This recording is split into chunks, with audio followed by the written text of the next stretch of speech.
Hello po, good morning. Magluluto po ako ngayon ng beef spare ribs caldereta kasi hindi po sila nakain ng kanding. Kaya po sabi nila ngayon, mag-caldereta raw po ako, pero ang gusto nila ay beef. So ito po, babarin nyo lang po sa tubig na may asin. Nakita nyo po, ayan puting-puti po yung kulay ng karne natin. So para mawala po yung mga yung mga impurities niya po. So kasi nga po ito pressure cooker natin to. So para po wala na yung mga impurities niya, ganyan lang po ginagawa ko po. Inugasan po siya mabuti na may sa tubig ulit-ulit. Pero ang una po natin gagawin sa kanya talaga, babarin natin siya sa tubig na may asin.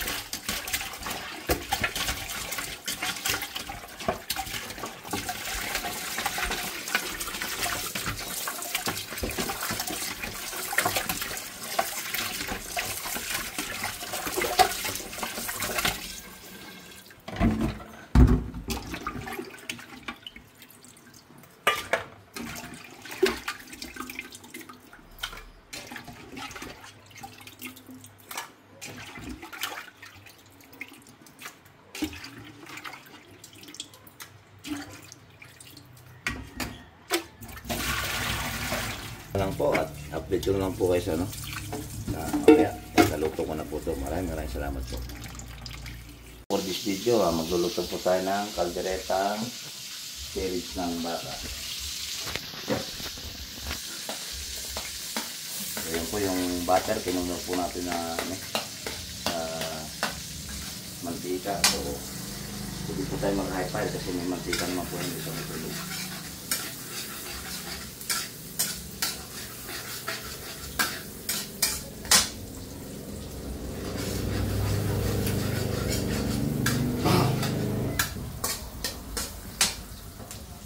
Yung gloves na naman. Wala.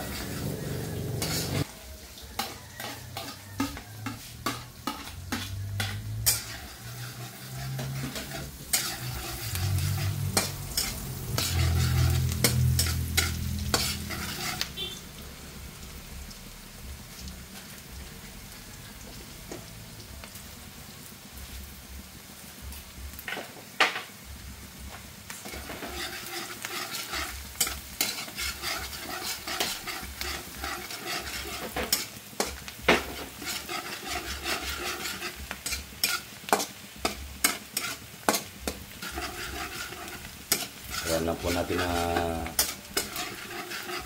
maluto mabuti yung mga aromatics na ihahalo natin.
instant.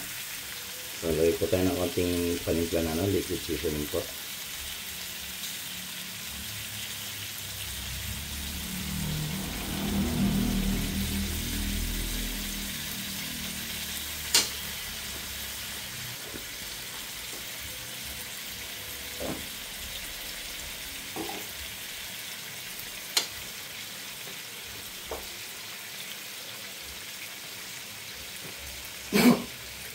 So, ganyan lang po tayo magluto. Wala po tayong exact measurement. Pinatansya ko lang po. Ayan, sa dami na lulutuin natin.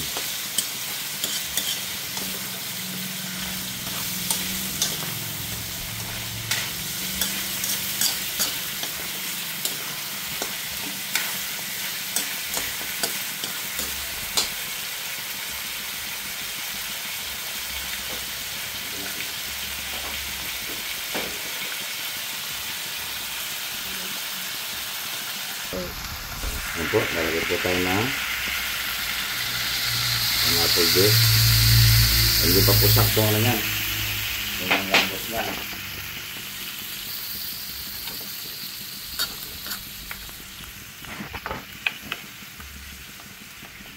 So, pinressure ko na po yan, pero medyo hindi lang po natin totally pinalambot ng todo kasi medyo hindi rin po maganda sa kaldereta yung sobrang lambot naman po masyado.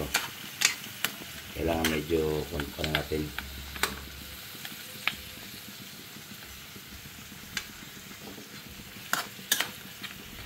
Balanse lang po natin.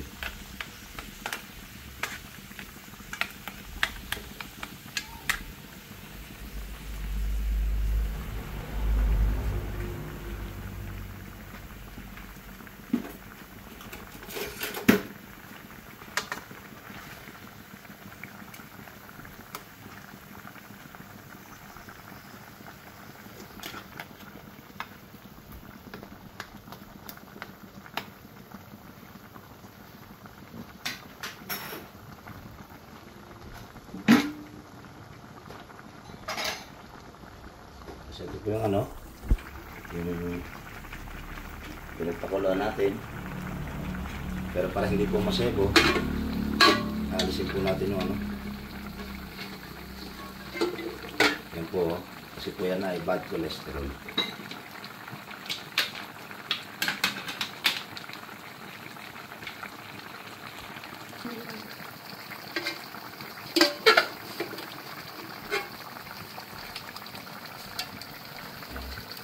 Hindi na po natin kailangan isama yung sebo ng baka. Kasi yun naman po yan ay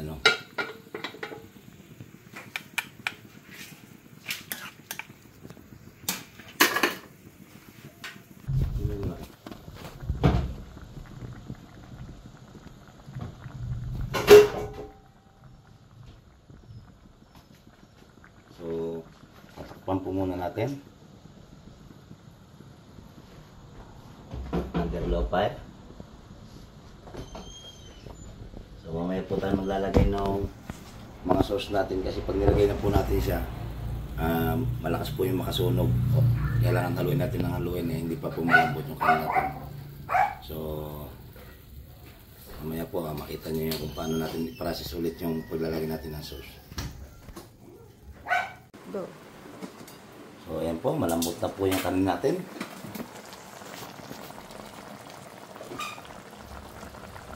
Lagyan na po natin yung ating yung liver spread natin. Tapos add din po tayo ng konting black pepper. Hindi lang.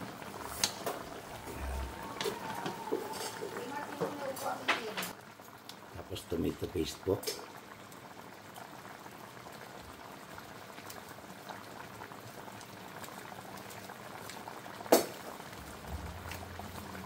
Hindi po natin nilalahat yan kasi baka po sumobra naman yung asim niya.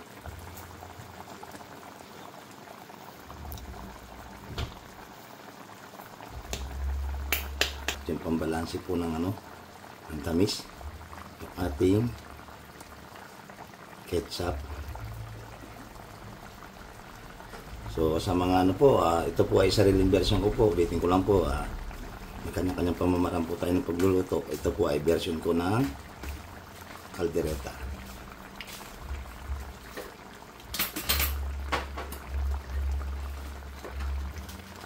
Meron din po tayo dito na ano,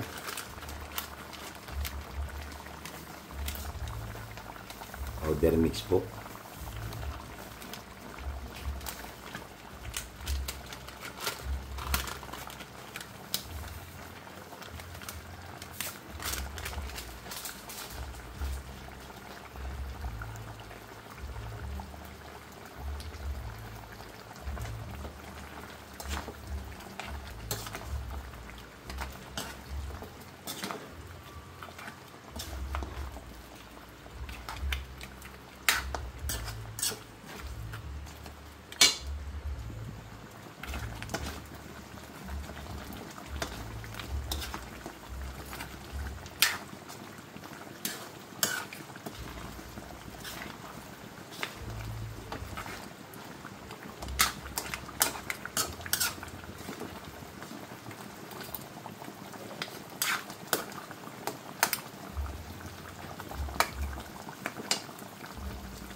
Lagyan na rin po natin yung ating pineapple chunks.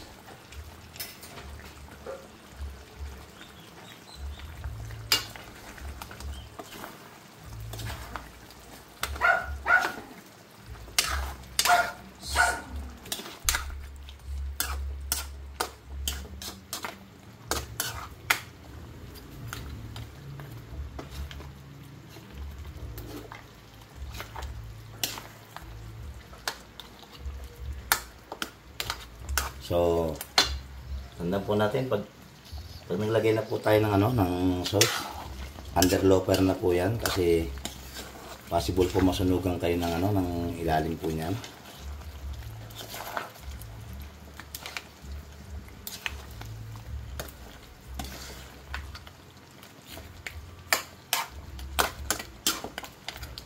At dahil okay na rin naman po siya, ito na po yung ating ano, pinirito na po natin to.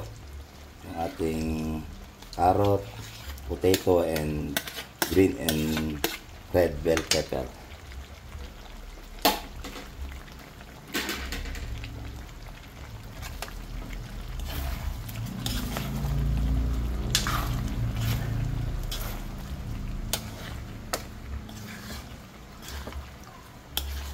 So yun lang po mga ano, mga kakusina, ang version natin ng ating beef caldereta.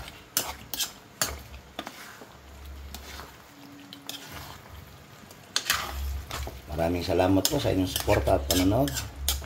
Hanggang sa muli.